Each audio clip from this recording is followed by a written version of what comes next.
प्रयास करो, सुख आपको मिल जाए।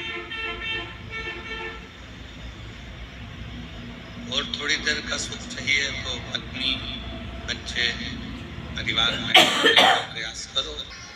परिवार का, प्रॉपर्टी का, कुटुंब का, रिश्ते नातों का ये सुख थोड़े समय का। पर शिव महापुराण की कथा कहती है, यदि आप भगवान शंकर की अविरल भक्ति में डूबे हुए हैं, आप बूढ़ा देव की अविरल भक्ति में डूबे हुए हैं, आप शंकर भगवान की अविरल भक्ति में डूबे हैं, तो ये जो सुख है ये थोड़ी देर का नहीं होगा। भगवान की कथा का जो सुख है वो कुछ क्षण का नहीं होता, कुछ देर का नहीं होता। भगवान शंकर की कथा का सुख अजर और अमर होता है।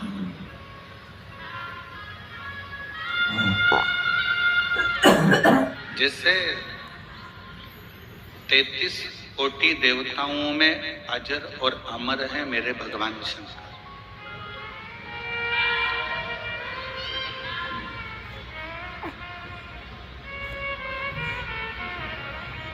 और उन्होंने माता सती को भी अमर बनाने का प्रयास किया था और अमरनाथ जी की गुफा में जाकर कथा सुनाई थी।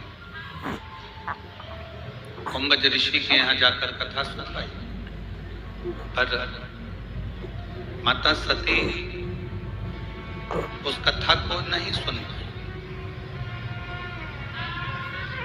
भगवान शंकर के जितने जितने विवाह हुए हैं, शिव जी की जितनी धर्म पत्नियों का लेख, उमा, कात्यायनी, कुष्मांडा, स्कंदा, जितनी ललिता, जितनी जितनी देवियों का नाम हमारे यहाँ शास्त्रों में कहा जाता है, शिव जी जितनी जितनी देवियों का संग भगवान शंकर का मंगल विवाह रहा, सबको भगवान शंकर अमर करने का प्रयास कर रहे हैं। सब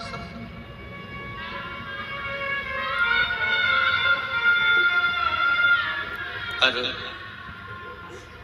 सब अमर नहीं हो पाए। फिर आखिरी में माँ जगतजननी पार्वती जी को अमर करने के लिए अमरनाथ जी की गुफा में कथा सुनाई।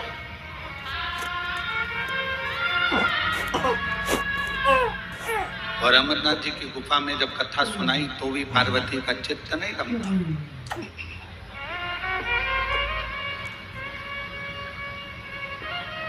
शिव महापुराण की कथा एक बड़ी सुंदर बात कहती है।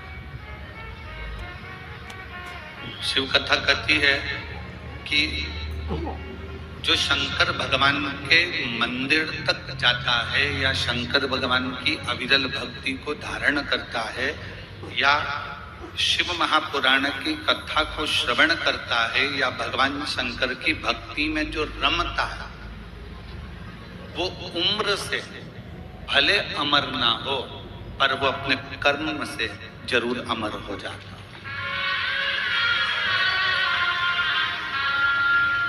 उम्र से अमर हुए कि नहीं हुए वो वर्णन नहीं है, पर अपना कर्म, अच्छे कर्म से, अच्छे कार्य के बल पर आप अमर हो सकते हैं। और फिर निवेदन है, मत पूरे कर्म कर बंदे वरना पछताएगा, भगवान की आंखों से तू बच नहीं पाएगा, तू बच नहीं पाएगा। अरे ओ अज्ञानी मत करना नादानी, अरे ओ अज्ञानी मत करना नादानी। तेरे कर्म का फल भी तू ही पाएगा, ऐसा किया तूने, तेरे आगे आएगा।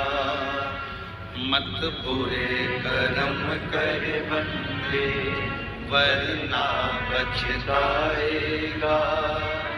भगवान की आंखों से तू बच नहीं पाएगा, तू बच नहीं पाएगा। आप उम्र से भले अमर हो ना हो, शिव पुराण कह रही है, जितनी उम्र परमात्मा ने लिख कर भेजी है वो उम्र तो आपकी रहेगी। जितनी उम्र लिखा कर लेकर आए हो वो उम्र तो तुम्हारी रहेगी। उम्र से तुम अमर हो कि नहीं हो वो बात अलग है, पर शिव पुराण की कथा कहती है कि अपने कर्म से, कोई कर्म अपनी जिंदगी का ऐसा करो, किसी भूखे को भोजन कराना, प्यासे को पानी पिलाना, किसी बीमार व्यक्ति की औषधि कराना, कोई शिक्षा ग्रहण करना चाहता है उसकी शिक्षा की व्यवस्था करना, ये ऐसा कर्म है कि जिस कर्म के बल पर व्यक्ति अमर हो जाता है। वो मर भी गया तो भी लोग उसको याद करते। और मेरी जीजियों, मेरे जीजाओं, मेरी बेटियों, बेटाओं, मेरी माओं, मेरे भाई, मैं पूरे कांकेर क्षेत्र की इस भोगपुर की कथा के जितने भी श्रोता भाई बहन हैं उनको धन्यवाद देता हूं कि आप लोग शिव महापुराण के तत्व को जाने।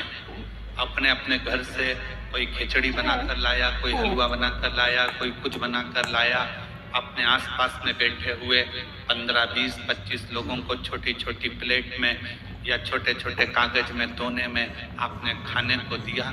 मतलब आप जानते हो कि शिव महापुराण में मुंह झूठा कराने का फल क्या होता है, ये आप जानते हो।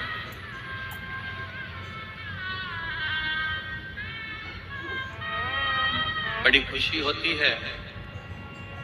कल एक वीडियो देखा जैन साहब, कल एक वीडियो देखा, उस वीडियो में एक बहन जिसके तन पर कपड़ा भी थोड़ा हो,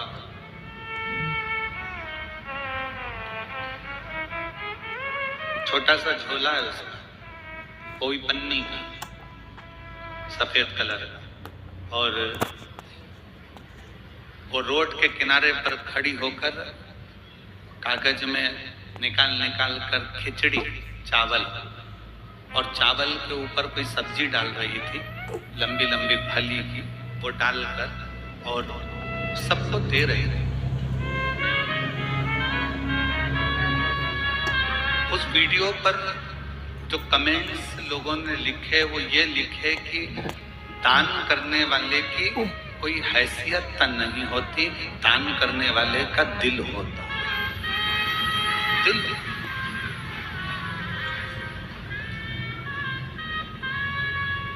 काकेर में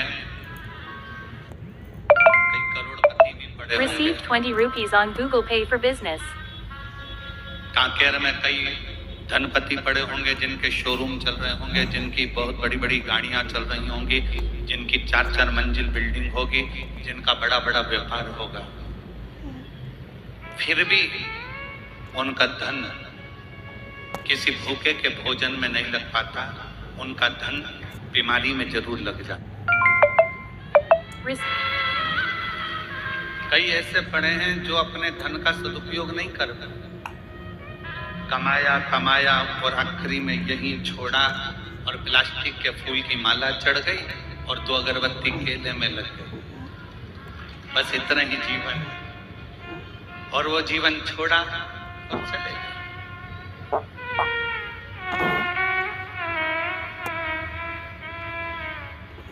जरूरी नहीं कि आप बहुत बड़ा भंडारा करोगे तो प्रसिद्ध हो। बहुत बड़ा आयोजन करोगे तो प्रसिद्ध हो।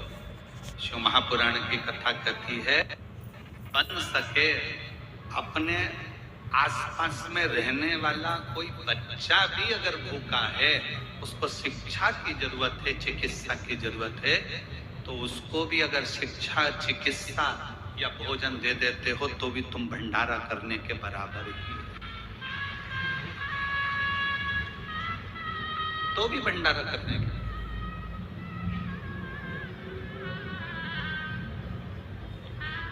हमारी बिटले सेवा समिति कुबेरेश्वर धाम अन्न क्षेत्र तो चलाता है निशुल्क, जिसमें 25 से 50,000 लोग रोज भोजन करते हैं।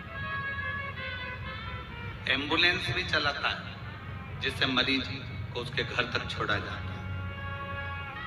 चिकित्सा भी कराता है। और हमारी विटले सेवा समिति, जिसमें तुम दान देते हो, 1 रुपया भी समर्पित करते हो, एक अन्न का दाना भी देते हो, वो विटले सेवा समिति कई बच्चे, कई बेटे, कई बेटियां जो उनकी पढ़ना चाहते हैं, एजुकेशन करना चाहते हैं और उनके पास पैसा जमा करने का भी पैसा नहीं होता, तो उनके कॉलेज और स्कूल की फीस भी जमा कर कर उनको पढ़ाता। ये समिति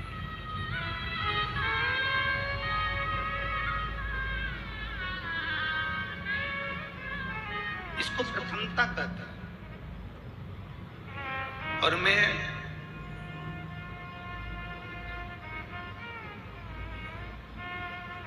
इस चीज के लिए मैं दिनेश साहू जी को भी मैं धन्यवाद दूंगा। कहीं बैठा है दिनेश जी, बहुत साधुता है आपको भी इस चीज के लिए। छत्तीसगढ़ में कोई बच्चे को पढ़ना रहता है या कोई पत्र सीहोर पहुंचता है तो हम दिनेश भाई को फोन कर देते हैं, दिनेश भैया जरा देखिएगा, ये बच्चा है,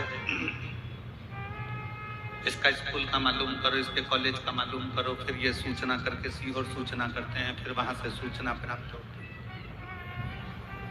और अब तो जैन साहब भी जुड़ गए हैं और हमको रोज गाड़ी में लेकर आते हैं ट्रेवल्स वाले, ट्रांसपोर्ट वाले, वो साहू जी भी जुड़े। ऐसे कई हैं। रायपुर में अग्रवाल हैं बसंत जी, वो जुड़े हुए हैं। ऐसे सब। एक हमारे कानपुर के लालू भाई सोनी जी हैं। एक बच्ची का फोन आया कि आश्रम पर की हमारी फीस होना है और ऐसा है, स्कूल से निकाल दिया गया है क्योंकि हमारे पास में हमारी माँ बीमार पड़ गई थी और उसका कोई पैसा नहीं जमा कर पाया। हम सोनी जी को फोन करे, सोनी जी अपने भाई, उन सोनी जी ने और उनके मित्रों ने मिलकर ही फीस जमा कर दी, उसको भी साथ। ये प्रेम।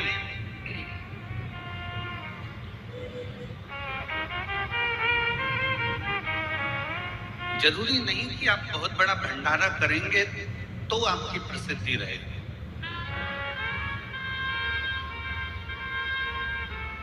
आप बहुत सारा किसी को देंगे तो उसमें आपकी प्रसिद्धि रहेगी। शिव महापुराण की सबसे बड़ी पूंजी है, आपके परिवार में पहले देखो कि परिवार में कोई दुखी है तो उसको सुखी करने का प्रयास करो। परिवार में सब सुखी हैं तो अपने मोहल्ले में देखो, मोहल्ला सुखी है तो अपनी कॉलोनी में देखो, कॉलोनी सुखी है तो अपने पंचायत में देखो, पंचायत सुखी है तो अपने फिर क्षेत्र में देखो, खेड़े में, गांव में, वहां सुखी है तो अपना जिला देखो, जिला सुखी है तो प्रदेश देखो, और प्रदेश सुखी है तो अपना देश देखो। कहीं ना कहीं सबको सुख का प्रदान हो, सबको आनंद का प्रदान हो, ये अपने जीवन का लक्ष्य।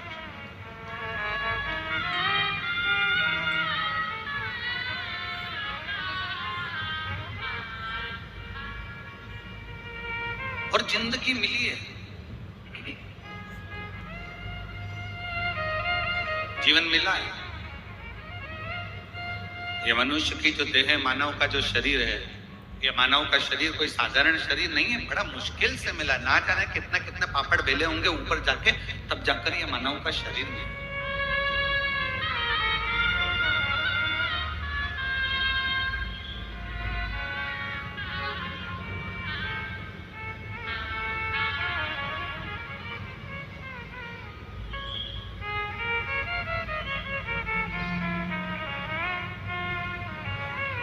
और ना जाने कितना कितना भगवान से प्रार्थना करी होगी, विनय करा होगा, निवेदन करा होगा, तब जाकर यह मानव का शरीर मिला। स्वयं माता पार्वती जी ने शंकर भगवान से महाकाल वन में, उज्जैनी में एक प्रश्न खड़ा कर दिया।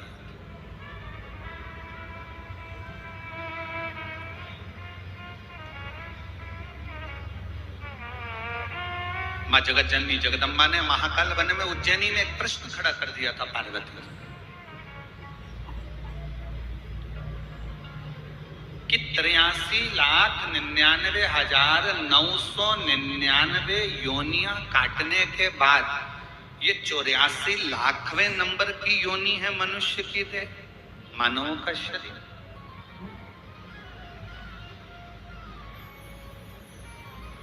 और 83,99,999 योनियां काटने के बाद जो ये मानव की योनि मिली है, मनुष्य शरीर मिला है, मानव की देह मिली है, ये मानव की देह क्या पूर्व के कर्म के अनुसार मिली है? भगवान ओघड़दानी मेरे काल अधिपति महाकाल राजा ने कहा, सुनो पार्वती, ऐ पार्वती सुनो, पूर्व के कर्म भोगते भोगते भोगते भोगते मनुष्य मानव की देह तक आता है, पर मनुष्य देह प्राप्त होने के बाद उसको आगे क्या करना है ये उसका खुद का प्रारब्ध कह जाता है।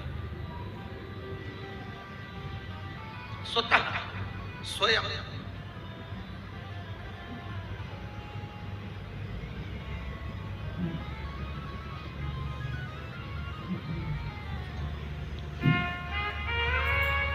कितनी माताएं बैठी हैं जो शंकर जी के मंदिर में एक लोटा जल चढ़ाती है, रख लो। मेरे कितने बेटे, कितनी बेटी और कितने मेरे जीजा बैठे हैं जो शंकर जी के मंदिर में एक लोटा जल चढ़ाते हैं। धन्यवाद, रख लो। आपको मालूम है कि शिव के मंदिर में जब तुम जल चढ़ाने के लिए जाते हो, अपने घर का एक लोटा भरकर शंकर जी के मंदिर तक लेकर जाते हो, उस बीच में तुम कितनों का कल्याण कर देते हो।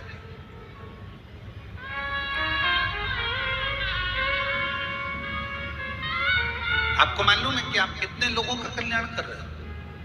आपको यह नहीं मालूम, दुनिया के लोगों को लगता है कि किसी पर पैसा खर्च करोगे तो कल्याण होगा। ना ना, किसी को कपड़ा दोगे तो कल्याण होगा, किसी को भोजन दोगे तो कल्याण होगा, किसी को वस्त्र दोगे तो कल्याण होगा, किसी को आभूषण दोगे तो कल्याण होगा, किसी को सोना चांदी दोगे तो कल्याण होगा। ना, शिव महापुराण की कथा कहती है, आप जब भरा हुआ लोटा लेकर, कलश लेकर, घर से भरा हुआ पात्र लेकर जब निकल कर मंदिर के लिए जाते हो, उतनी दूर में कोई गाड़ी वाला, कोई निकलने वाला आपके मुख का दर्शन कर लेता है, भरा हुआ बर्तन उसके सामने से निकल जाता है, तो उसका सुख 3 महीने में तुम्हारी गोदी झोली जरूर।